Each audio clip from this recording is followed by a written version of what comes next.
人はいつかそれに名をつけた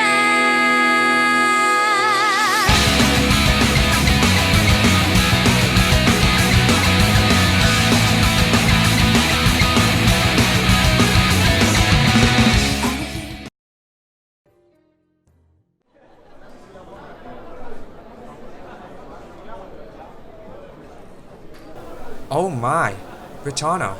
Look at that, Ratana. It's ginormous. Fictive words aside, I must concur. I was awestruck. Eyvel's Tavern. While one of the three most memorable features made of sheer size of the building, the fragrance of meats cooking over charcoal and the perfume of smoldering wood chips may contend for a close second or third. Hey Ratana, Ratana, what's all this stuff on the floor? Salphine squatted down and inched her head near the floor for a closer look at the material we stood upon. The floor was caked in a thick layer of sawdust, with innumerable walnut shells scattered about the entire floor of the tavern. I couldn't identify the original flooring under the sawdust. Hey, look over there. That's pretty big, right? Ruin jabbed her finger out, pointing it towards the center of the room. Big? Gargantuan, more like. The interior of the tavern was immense, to say the least. It was 3 stories tall and featured a circumferential view of the ground floor, like the audience seats of ancient arenas.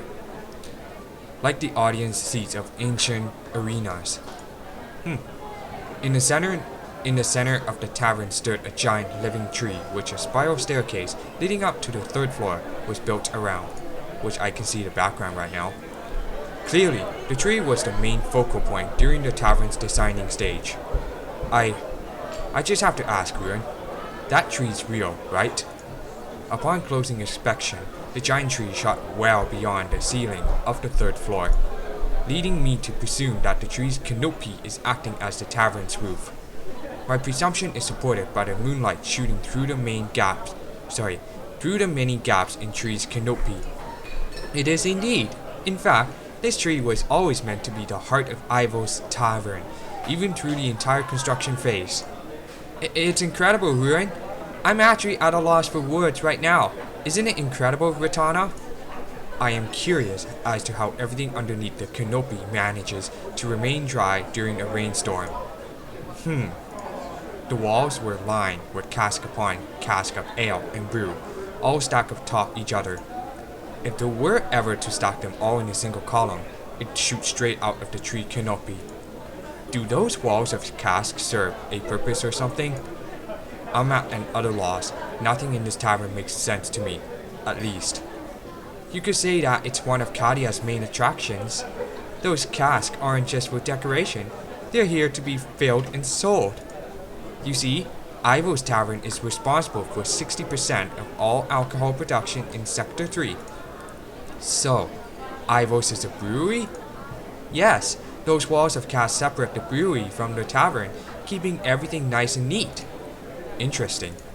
A brewery, huh? Listen up, my fellow drunkards! A voice shouted out from above, resounding throughout the entire tavern. For the first time since we've entered, Eyvel's was dead silent. Looking upwards, I saw a man leaning against a railing on the spiral staircase near the platform to the 2nd floor, his glass raised, which I can see there was a guy in a green vest by the 2nd floor. Or, I don't know. Yeah, that's probably him, I'm not sure.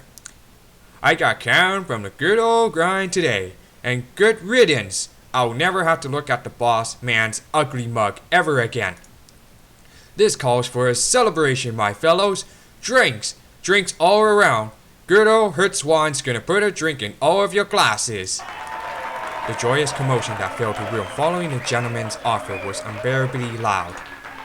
Wait a second, ain't the boss man he's talking about his old man? That's my old man, alright? And boy, does he have one ugly mug. Ha ha ha ha ha. How many times has it been now, Hertzwan? I bet 100 gallows that you're gonna go running home tomorrow, or the day after. Bite me, buddy. There's no way I'm going back to look at that old coot's ugly mug. I don't care what you do, Hertzie. The more you leave work, the more free booze we get. No problem, I'll get you some more booze, but I'm gonna need a job first. Hold on just a bloody second here. How the hell are you gonna be paying for all that booze if you've been let go? Put it on my tab like you always do, you cranky old bastard. I know. I'll be your new dishwasher for the next month. That's the spirit, Hertzie. You're one a hell of, generous gent. You bet your pretty little face I am, missy. You're quite the looker, actually. Won't you marry me? Heck no, Hertzie. The gentleman found himself in the middle of a hysterical storm, at his own expense, of course.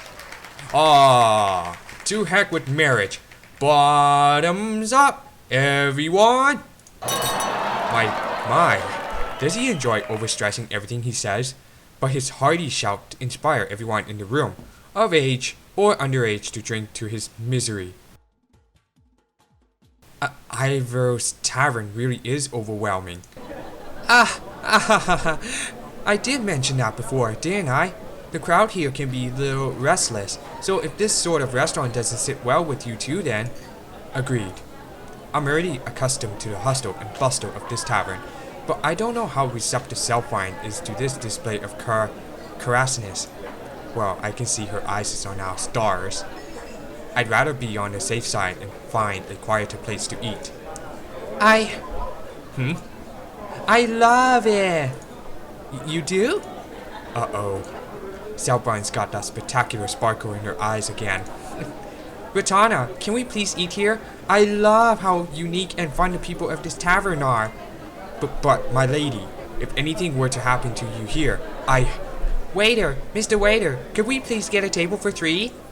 Selfine was ushered off by a waiter in the blink of an eye. Sure thing, missy. I've got my hands full at the moment, so feel free to seat yourself at an open table or something. Okay, mister. Wee. My lady? Wait, my lady. Wait, so we're gonna eat here then? Are you sure, Miss Selfine? I'm pretty sure they'd want to. Absolutely. Good grief. The royals of Ruxenheide always had a thing for lively parties. They were renowned for it, in fact. A moment, my lady. If anything happens to you while we're here, what would you have me do? I urgently whispered my concern into Selfine's ears. We'll be fine here, Ratana. I mean, who would ever want to wreck a mood as merry as this?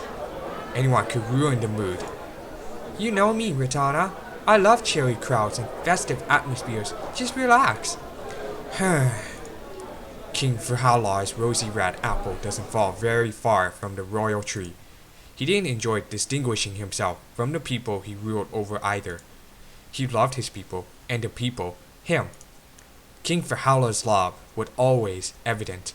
He constantly acted and appeared affectionate towards his people.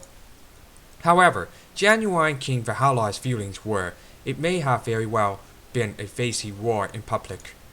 Royalty must always stand atop a pedestal hoisted by their ever-loyal and loving subjects. The leader of a kingdom is no different. Without a charismatic leader to guide them, Ruxenheide may never have lasted as long as it did. Apparently, this division between royalty and subject troubled King Valhalla very much during his youth. I wonder how long it took him to realize that his role as the future king of Ruxenheide was more important than being loved by his subjects. I wonder if Selfine will eventually encounter this on her way to becoming queen as well. Should I caution her? I turned my head slightly to glance at Selfine, wondering whether or not I should tell her. Selfine stuffed her mouth with walnuts, looking happy but oh so undignified. Miss Ratana, this is delicious. Oh, there's a translation. Ratana, these are delicious. Try some. Stop spoiling your appetite on a complimentary walnut. A hamster. She's behaving just like a hamster. But how could she be enjoying the plain, unsalted walnuts? I don't think I've ever seen her appear so pleased, though. That's certainly a welcome change. But why does it have to be so over walnuts? I can tell that you're really enjoying those walnuts, Miss Alpine. Ruin showers Alpine with praise. These walnuts are just too delish. Alpine smiled through the walnuts protruding from within the walls of her cheeks. Don't worry about the shells either. You can brush those off the table and onto the floor. You mean it? That's so unique. So wait, all these chunks on the floor are walnut shells? Hey Ratana, all of the chunks on the floor are actually walnut shells. I'll forget it. She's enjoying herself and that's all that matters. Pretty much it is. Gosh, it's been ages since I visited Eyvel's. Did you used to come here more often? Nope, I only came here once before. You did you? I can't believe it. I'm not sure if Eyvel's Tavern is really your kind of place either, Ruin. It certainly isn't my ideal dining establishment. It's not? You really think so? Did you know any girls our age who would ever think of eating here alone? Well, I don't really. You might be right, Miss Ratana. Hey, do you two think it's okay if we start ordering food? I'm not sure how they order food here. Oh, point taken. Oh, that's simple. Take a look at that menu. Everything listed in there has a description of every item. Ruin handed me a thick booklet that was placed near the edge of our table. It's so thick. Oh, it's so thick. I wonder what kind of food they serve here. These drawings are pretty impressive. The menu features a few drawings representing some of the signature dishes. How these pieces were drawn is a mystery to me. I can't tell if these were drawn with watercolor or lead. But lead's too difficult of a material to synthesize without a very viable mana stream. How did they make them so realistic without mana crafting? How did they perfect these pictures so... There's just something about these pictures that cannot be achieved by the human hand alone. Those aren't drawings, Miss Ratana. Those are what we Cadians call photographs. Photographs? Yes, photographs. Is it okay to assume that you don't have menus with photographs where you two are from? Yes. The menu all restaurant in Ruxenheide employed was in the form of comcrafting with the wait staff. Before you reach the table, the host would use comcrafting to inform all customers of all ingredients available, including the dishes using the freshest ingredients of the day. This menu isn't optimized for instantaneous comprehension. I suppose this is what the people of the Outer Pole do without the convenience of mana. So, yeah. We have something similar to this where we're from. Most of the restaurants have their menus hung above the service with a window leading into the kitchen. That's how it used to be, before the advent of comcrafting. That was before my time, though. Wow, the subtle difference between our cultures is pretty interesting. So your restaurant using signboards instead of these menus, huh? I suppose so. I guess it is a cultural difference. I suppose I'd better see what looks appetizing in. The hairs on my neck stirred from the uncomfortable aura emanating from the seat to my left. When did such a serious scowl creep up over her face? Her eyes are entirely fixated on the menu in her hands. But why the scowl? By Virag. I understand now. I've seen that exact stare before, but from King Valhalla, those all-seeing, all-knowing, soul-piercing eyes of the royals of Ruxenheide. Has she finally awoken to the path down Minecraft? That would be the only logical conclusion. But why now? Why here? What's the matter, my lady? Salphine turned her head, and I could feel the pressure from her piercing gaze. Miss Salphine? Is something the matter? Are you feeling ill? Ritana. Ruin. Yes, my lady? I have something to admit.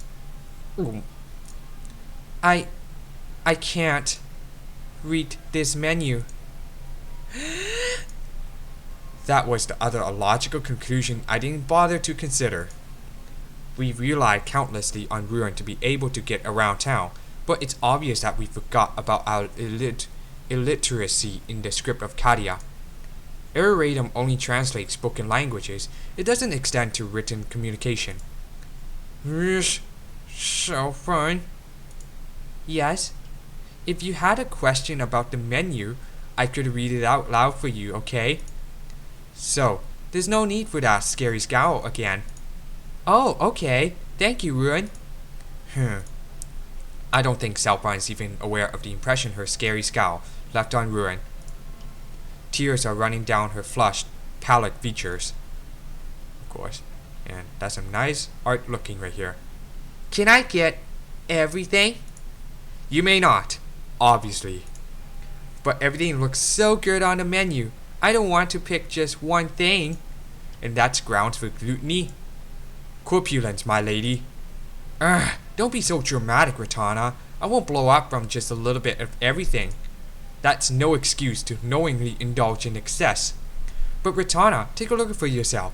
Can you really deny yourself all these tasty morsels? As tasty as they may appear, there's just no way that we can finish everything on the menu between us three. Actually, they do have the option to get everything in the sampler size portion. Everything on the menu is determined by your preferred serving size, though the sampler size will allow you to try more things, but in single bite servings. Then I'll go with one of everything in the sampler size. And do they serve anything simple and easy on the stomach? Something that's easy on the stomach? Well, if you're thinking of something along the lines of bread, I don't think they have that. They do have soup though. I'll take the soup then. And here comes the food. Looks deliciously food. A line of servers brought each and every single dish on the menu to our table. Wow, everything here looks Everything here looks better than in the menu. Although Salpine selected the sampler size, all the bite-sized morsels certainly took up the entire table. To sampler size or not, that's still a lot of food for one person. I doubt she can finish this all. This is so yummy. Do not talk with your mouth full, my lady. Relax, Ratana. Let me express my enjoyment when I'm eating, please. Salpine's class and grace gave way to her wanton desires in a way I could only describe as inebriated, I should say. I just can't get enough of the two of you. Serious question. Are you both a pair of traveling entertainers? Entertainers? We are no entertainers, Ruin. Oh, Miss Ratana, are you sure that bowl of soup is all you want? Are you sure you don't want to eat a little more? Yes, I am. Thank you, Ruin. I was only hoping to eat a light meal tonight. I'm not sure if this is also a side effect of Vector Craft Day, but I don't have much of an appetite. Eat something, Ratana. If you don't, you won't have any energy. I realize that, my lady. Honestly, I can't help but shake this lack of sensation. I don't feel sick or unwell right now, but I feel this impalpable malaise, like a sickness that doesn't fully manifest until the symptoms do. The sickness that brings you down to your knees. I just remembered something. They've got a new brew right now. Oh, right. They've got a new brew now, right? Why don't we try it out? Brew? How well do you handle alcohol, Miss Ratana? That's a good question you ask, Ruin. Ratana here can put men twice her size to shame. If they drink beer, she'll drink scotch. If they drink from a mug, she'll drink and smash her picture. I quickly covered Salpine's mouth before she said anything more incriminating. Don't share more than necessary, Salpine. Wow, Miss Ratana, you can put just about anything to shame, can't you? Of course not. I'm not much of a drinker, really. Lies. You are an aficionado of alcohol, Ratana. An artisan of ales. Salpine escaped my grasp and began singing praises about my penchant for an occasional drink.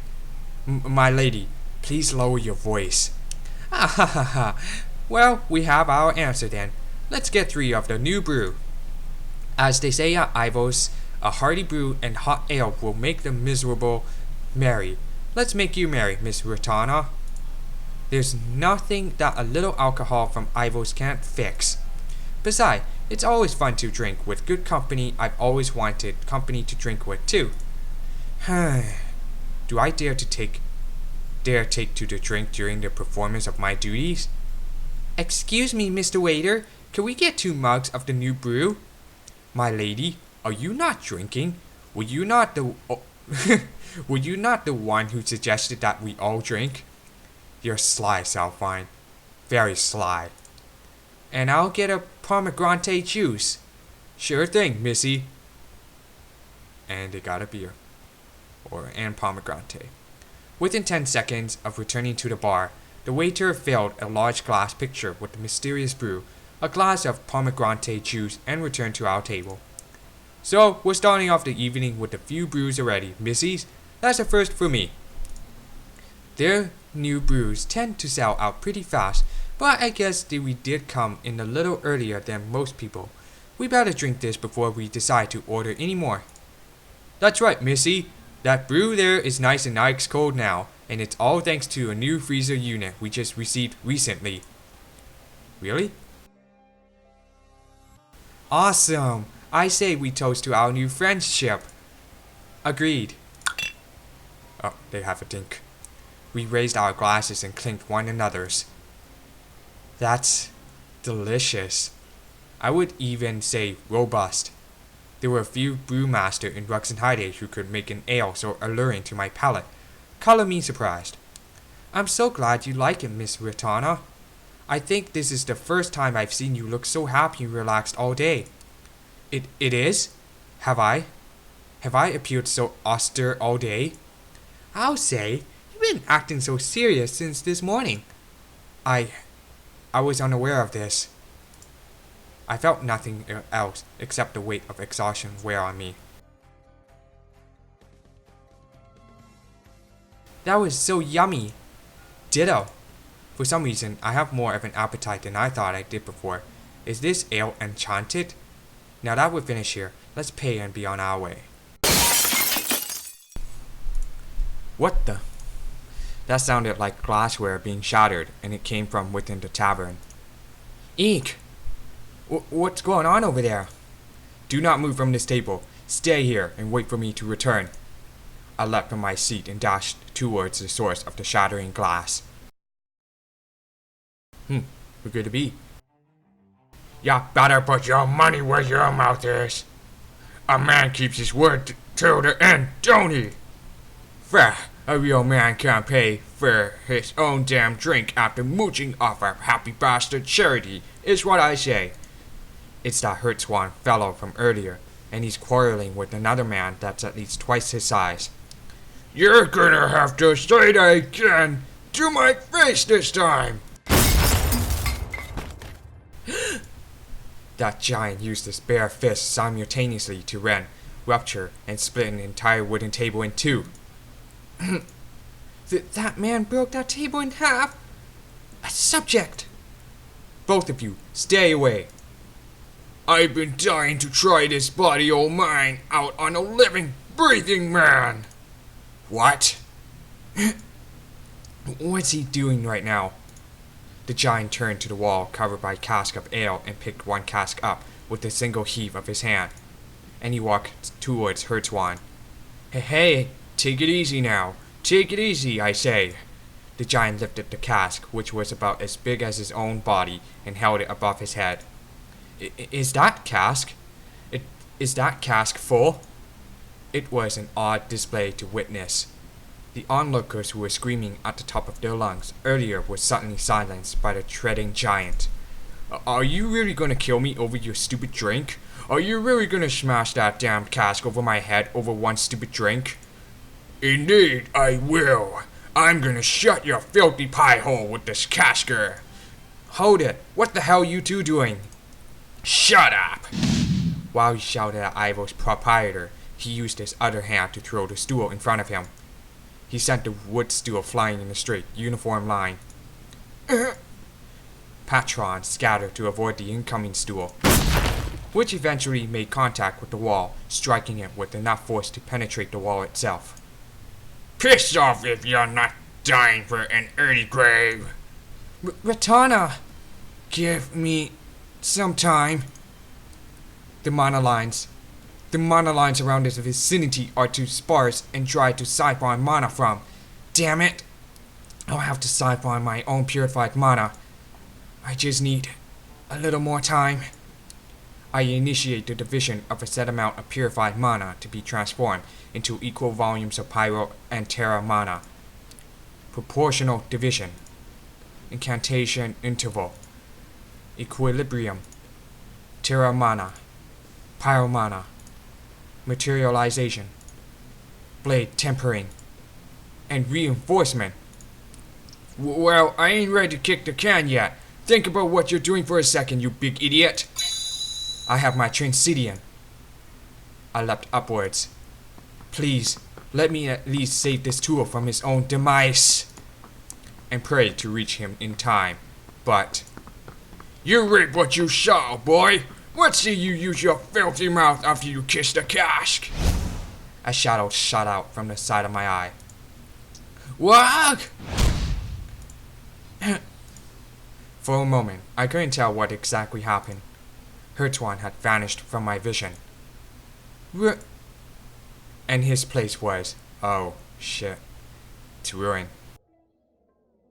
Run!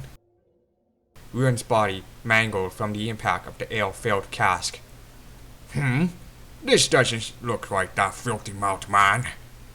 Why, you infernal, idiotic, imbecile!